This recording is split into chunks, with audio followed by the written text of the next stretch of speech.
Hey, Alex. It's Alex. Um, so I figured I would send you a video of the pitch so you can kind of refer to it whenever you want and have it on file. There's a lot to understand about us and it can be confusing. I'm on week 5 and I still have to sometimes look at the script when I'm when I'm explaining this to people.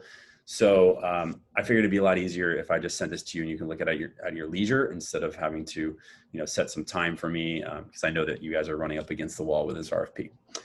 So with that said, let's get started here. Let me go full screen and then remove my little face here. Oh, that's my dog, by the way. He's in my lap if you hear him. So apologize for that in advance. All right, so let's get started. So Causal IQ is part of parent company Global Wide Media. They've been a data-driven leader for the last 15 years, but in 2015, they decided to start their programmatic division. And around the time of 2018, they rebranded us to Causal IQ. So that's where we are now. Causal is a leading programmatic solutions provider, right? So we leverage what we think is very unique data, and we have an amazing optimization technology as well that we leverage to create a causal relationship between consumers and advertisers, both on and offline. And there are 3 main functions or that we provide for brands and 3 main reasons why agency partners work with us. First and foremost, our technology is able to identify people that you probably haven't identified before. And you might not have in your database, you might not have in your prospecting pool, or you're missing them somehow. Whatever it might be, we're able to identify them. And then, of course, we're able to drive them down funnel. So we have a unique performance technology as well that helps you convert those people. And finally, of course, agencies, might not have the bandwidth to handle every single campaign, and that's where we come in. Our models are pretty fast at ramping. We have really quick turnaround times, as you've probably seen over the past few days, and we also provide really unique insights and analytics in our reporting. I'll send you some samples of that, but I think you'll see that these are insights that you might not have seen before, and you're probably not going to get anywhere else, which is really great. Of course, here's our brag slide. I'm not a huge fan of brag slides, but the main reason I do go over this slide is because sometimes performance partners get pigeonholed into one vertical or another, but we're seeing great success across multiple verticals. So most recently, we've seen some awesome success in retail. We do have some cases that I'll send you for the senior community as well. And now especially now when everyone's dollar is being stretched even more with the current pandemic and whatnot, we're actually seeing that brands are still turning to us and even maybe cutting some partners and spending the additional dollar with us because we can provide that return on investment. And we do this because we do things differently.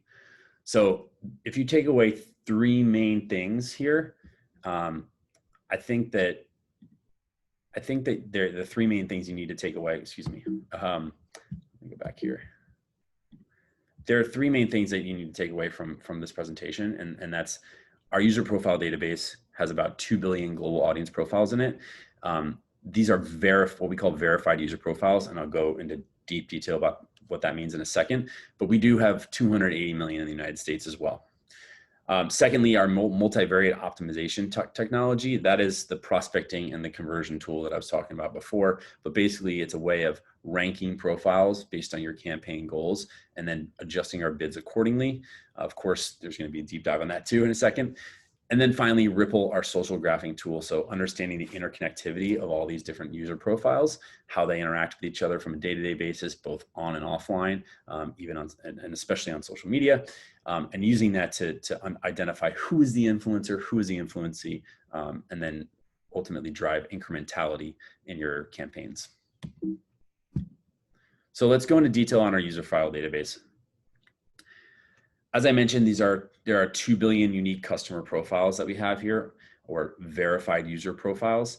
And the way that they are verified user profiles or I guess the reason why they're user verified is because we are looking at individuals. We're not marketing to segments, right? We're marketing to individuals and actual people, across multiple devices. And how we do that and how we determine that it's an individual is because we have server-to-server integrations with all these third-party data providers. We are connected directly to them, and we're using that technology not just to layer on a campaign, right? It's not just like a plug and play thing for us. This is something that is constantly refreshing in our database, and we're constantly pulling in and using it to verify, to make sure that we're looking at people. People use user profiles, not segments. We also have a massive email database as well that we've used. By the way, everything is GDPR and CCPA compliant, so we are up to date on all the privacy stuff. But in order to become a user profile, and this is very important too, in order to become a user profile, we must have at least, at the minimum, 100 attributes assigned to that person, to that profile. We can go all the way up to 60,000, but at least 100 attributes. And I'll go into detail later about what an attribute is. So the last thing that you should probably take away too is that when we do use data partners on plans, and you'll see in the plan that I sent to you that there are some unique data partners that I included, but when we use them, we're not charging you for that data either. Like we're not adding an additional CPM, because as I said, we're constantly connected and we're on a subscription basis. We're not buying on a CPM basis from these guys. So it's also important to mention that when we're doing this, we are actually doing this from multiple different trading platforms. We have our own proprietary trading platform, so our own bidder that sits on top of the exchanges, but we also are DSP agnostic. And the reason why we work with DSPs like DV360, Xandr, OneView, Oath, all those guys, is to take advantage of these, maybe unique inventory integrations or other special features when it's deemed beneficial for your campaign performance. So, we want to have access to the top and the best at all times. So we can, say, oh, okay, you have this specific goal. Well, this platform might not do it, or our platform might not do it, right? So let's use DV360, or let's use Oath, whatever it might be. We also, the added benefit of working across all these different platforms and having such a large database of 2 billion people is that we are able to see 92% of all the available ad impressions on the internet. Crazy number. But it also, it helps inform our technology and our database when we're actually seeing what's being put up on the exchanges at all times. So as you can see, we do it across all these different channels here at the bottom as well. All right, so let's get into our multivariate bidding and why it's so crucial in terms of the prospecting and then performance driving. So I mentioned that we have the 2 billion profiles. I mentioned that they need at least 100 attributes to be a profile, and then you can have up to 60,000. And what we do with all this data is we have created what we call a multivariate approach, okay? So we look at positive predictors, and then we also look at negative predictors in terms of whether someone is likely to convert and how they correspond. And then we ultimately rank them. So we say, this person is more likely in this respect, but because of this negative predictor here, they're less likely.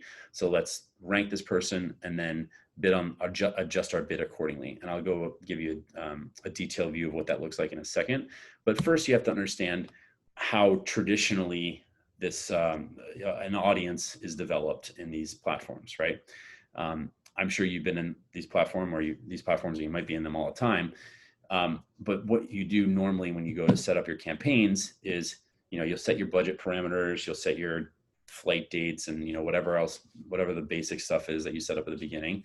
And then you're going to go create your custom audience. And what these platforms all use is what's called Boolean logic. So and/or logic. This is a way of looking at an audience in the sense that they can be both a moviegoer, they can be a moviegoer or a comedy fan. In that sense, that's a very large audience and it's not very specific. Or you can be a moviegoer and a comedy fan. And as you see by that Venn diagram right there, the overlap is very small. So that's a very narrow approach. And you're not taking into account really any other features or any other attributes of this person. You're just looking at those two things and saying, okay, I want to reach someone who is a moviegoer or a comedy fan. Let's go, right? And while that is good, it's still not, we don't think it's the best way to do it. So the way our centralized bidder works is that it was designed specifically for our verified user profile database. So it in real time can analyze all 60,000 attributes of that unique profile and then assign a coefficient to those attributes. And the technology then ranks and scores all eligible profiles based all of the eligible profiles on incremental probability to convert. And then the magnitude of the bid is dictated by the propensity of the combined positive and negative score. So let's take a look at what this looks like. But first, let's take a look at the attribute groups. So these are this is just a subsection of some of the attributes that we look at when we're building, when we're analyzing these user profiles. And this is what an actual, like, quote, master profile would look like. So let's say this is Kathy, right? She has a ton of positive predictors present, which is obviously very good for your campaign. And in terms of negative predictors, she's actually missing some negative predictors, which is good. Like, we don't want her to have present negative predictors, otherwise her score is going to go down. So as you see in the bottom right there, her overall score is fairly high, 9.89. And then if you look at John is absent a bunch of positive predictors, so not very great, right? And he has a bunch of negative predictors present as well, so not very good either, which means his overall predictive propensity, the score that we're going to assign him, is going to be pretty low. It's a negative 2.46 there. So then this is kind of just a little overview of the ranking system and how it works. So we look at everyone, right? We look at everyone in the prospect pool that is relevant for that we think is relevant for your campaign based on their attributes, and we rank them. Kathy, of course, is very high at the top there. John, very low at the bottom. So the higher propensity score that Kathy has equates to a higher probability of converting after being exposed. And then the lower propensity score for John converts to a lower probability converting, right? That doesn't mean that we're going to remove John from the campaign. We're still going to bid on him. We're just going to pay 10 cents on the dollar to do it. So we're not going to bid a very, very high bid for John. We're going to bid very low. And then, of course, Kathy, we're going to bid a bit higher.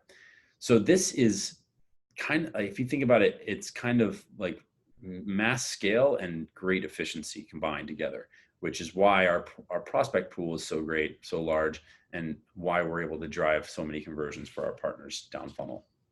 A way of thinking about it too is our algorithm was actually designed similar to how Match.com works.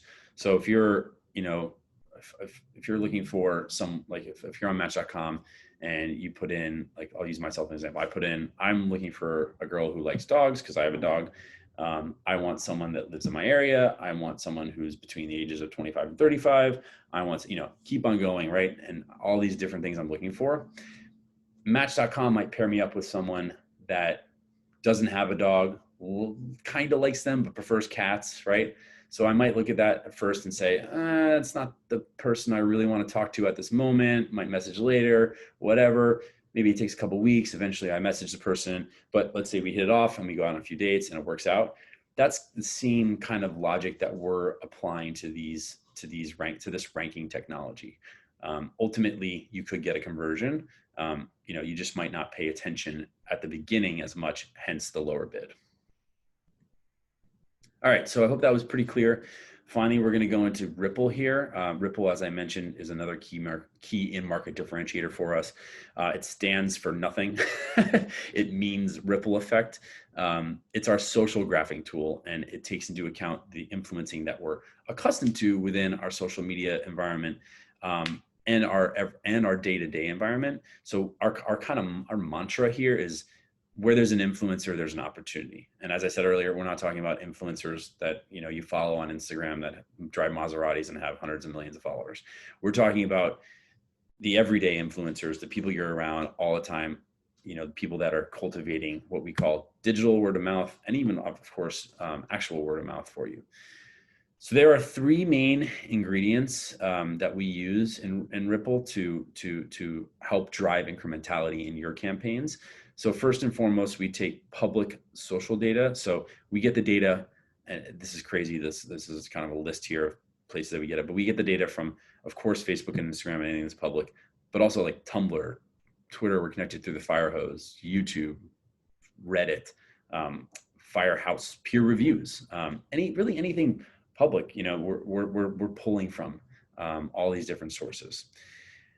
Then we're looking at co-location data, so determining where you are during the day through pulling the data of course, your smartphone and other devices. So we know, you might be in office 9 to 5 and home 6 p.m. to 6 a.m. with your family. We're integrating that household data with the social data as well as our third thing too, purchase data. So we look at past purchase history, and that's important because it enables us to identify patterns, right? Purchase patterns, lead and lag time, of course, between two profiles with strong co-location patterns. And this is used to enhance the strength of our data and our modeling and ultimately drive conversions down funnel. So a good example of how this works is one of our colleagues here at Causal was going on vacation. He was asked on social media when he started posting pictures from his vacation if he bought travel insurance, and he responded that his travel agent, yes, suggested that he buy Allianz. So we were able to pick up on that, and this rep's friend actually started getting Allianz commercials, or not banner advertisements, I should say, served within the next few days. And that is the power of Ripple. We're able to understand what is being said, understand the co-location patterns, whether these people are influenced by each other, and then message them. And of course, that person ended up converting. So that is our tool. Of course, if you have any questions after I submit this RFP, please, or proposal, excuse me, please, don't hesitate to reach out. And I hope I was pretty clear. Good to see you. Take care. Thanks.